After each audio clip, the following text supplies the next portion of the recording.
Listen up, everyone, because this is very important.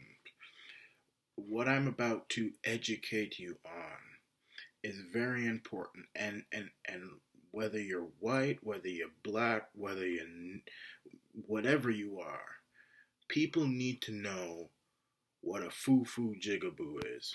Now, you are probably asking yourself, what is a foofoo jigaboo? And why this particular individual, this particular black person needs to be avoided, not only avoided, but we need to turn our backs on the foo-foo jigaboo. We need to stop listening to the foo-foo jigaboo. And we need to realize that the foo-foo jigaboo does not represent black people and is not the savior of black people, does not have anything to do with the black man or the black woman, and is actually the reason why the black man and the black woman is in the state that he is in and she is in today, economically, socially, why there's so much problems, why there's so much strife. Now, the Fufu Jigaboo is a black man or woman which popped up during the baby boomer years, usually a liberal, usually a hardcore leftist, Hillary Clinton style, globalist style Democrat or liberal, depending on where you are in the world, which will talk about they will talk about black power and black lives matter and all this stuff till they're blue in the face. But the thing about it is that they are so far disconnected from black people. In their mannerisms, in their actions, even where they live, they tend to live in the suburbs of the major cities of America and Canada. They talk with a clipped accent. They try their best when they're in public to talk like the white man.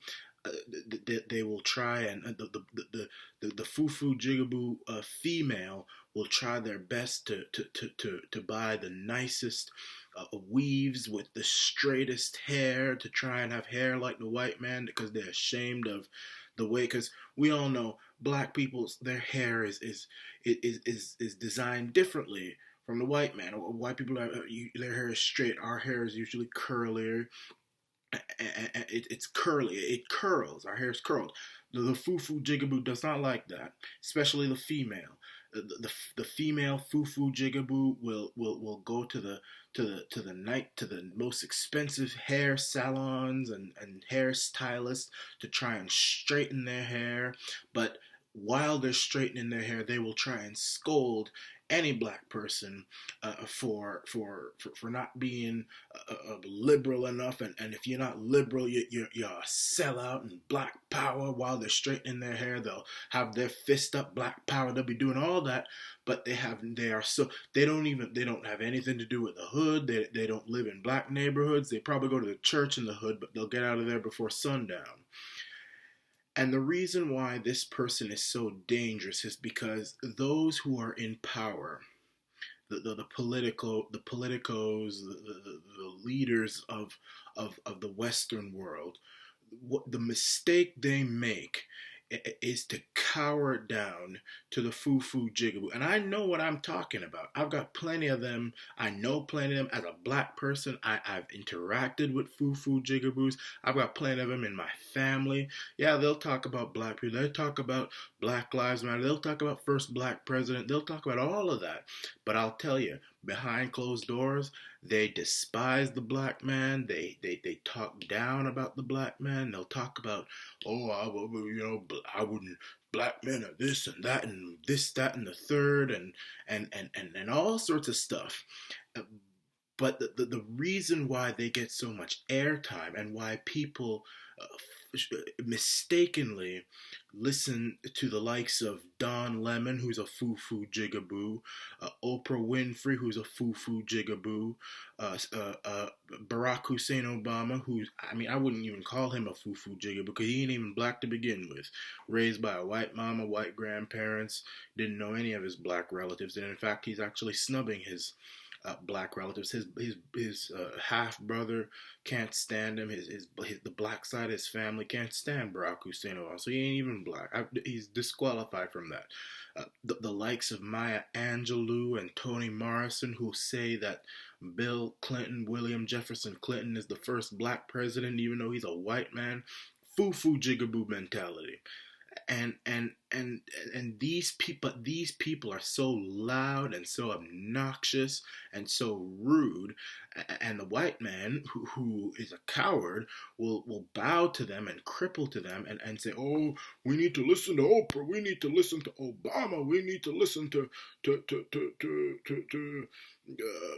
Maya Angelou and all these so-called black people who they don't want nothing to do with black people.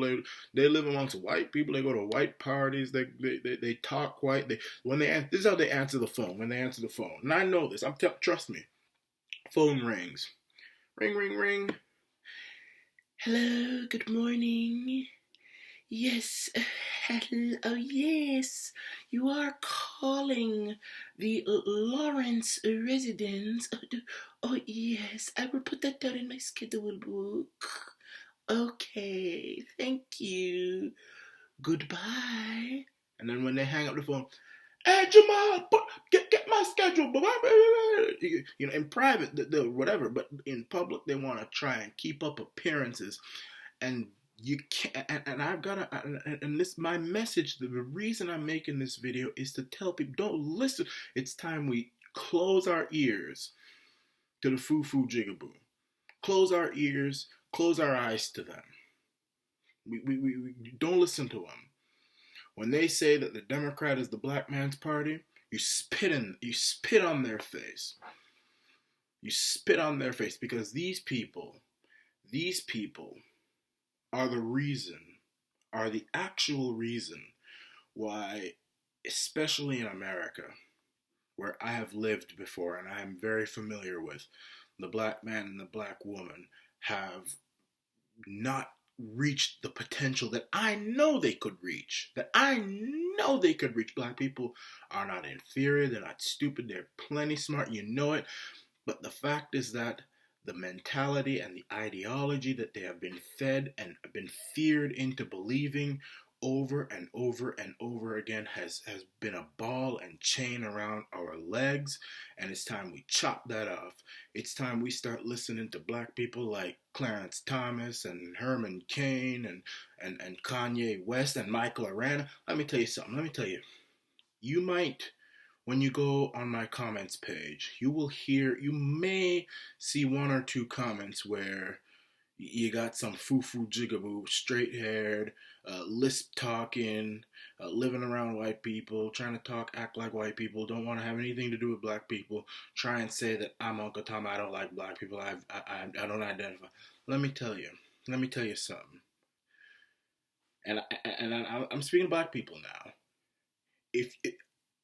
What comes out of my mouth is what is going to make us one of the greatest people on the planet.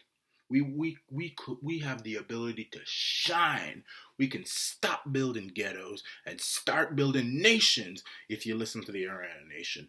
You just have to trust me on that one. I know what I'm talking about. I'm a very highly educated individual. I know what I'm talking about, and I promise you, I'll never try and say one thing.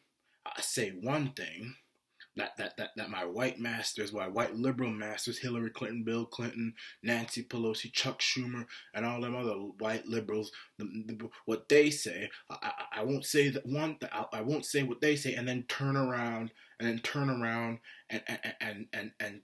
just completely disconnect myself from the black community and the black man, and try and buy straightened weaves and speak with a lisp and a clip and all that sort of stuff. I will never do that. But it's time, my friends. It's time to break free of this plantation, that we call liberalism. It's not helping us. It's never helped us. It's never gonna help us. I'm not saying conservatism is perfect or whatever, But we need to start thinking more independently, and we've got to start weaving out and weeding out the foofoo jigaboos that live amongst us, who are mostly, may I say, mostly those who are baby boomers.